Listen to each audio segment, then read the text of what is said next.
এই মুহূর্তে চাঞ্চল্যকর খবর, পল্লীগ্রাম টিভির শফিক গ্রেপ্তার। পল্লীগ্রাম টিভির শফিক গ্রেপ্তার, জনপ্রিয় ইউটিউবার তথা পল্লীগ্রাম টিভির হিরো শফিক গ্রেপ্তার রেজিনগর থানা পুলিশের হাতে। তবে কি কারণে গ্রেপ্তার এই বিষয়ে এখনো পর্যন্ত জানা যাচ্ছে। রেজিনগর থানা এলাকার একটি মেয়েকে মিথ্যা প্রলোভন দেখিয়ে বিয়ের প্রতিশ্রুতি দিয়ে দীর্ঘদিন মেলামেশা করে এবং শারীরিক সম্পর্ক করে।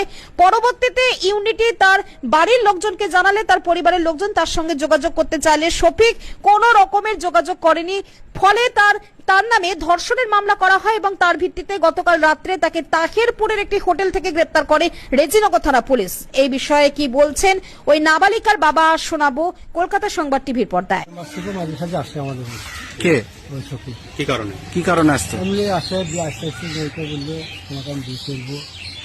হ্যাঁ, বিয়ে নাই করে আমরা লিখে যাই খুব করে বি করেনি। না, বিয়ে করে না। বিয়ে তখন আবার স্কুল যাওয়ার নাম করে মেয়ে বলছে, আবার সেখান থেকে দিয়ে দিয়ে কালীগঞ্জের আমরা লিখে দিয়েছি।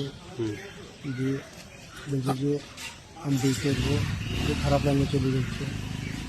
সেগুলো আমাদের বাচ্চা বললো বিয়ের প্রতিশ্রুতি দিয়ে মানে শারীরিক সম্পর্ক করেছিল। হ্যাঁ, করেছে। দিয়ে ওইটা আমাদের বাড়ি নিয়ে এসে যে তোমার বাচ্চা ডাকো, আমার বাপ আসো। যে বাচ্চা এসে দিল, পুলিশকে খবর দিল, পুলিশ চলে আসলো। একটা মীমাংসা করবে। হ্যাঁ, মীমাংসা করে দিলে আর বিকেলবেলা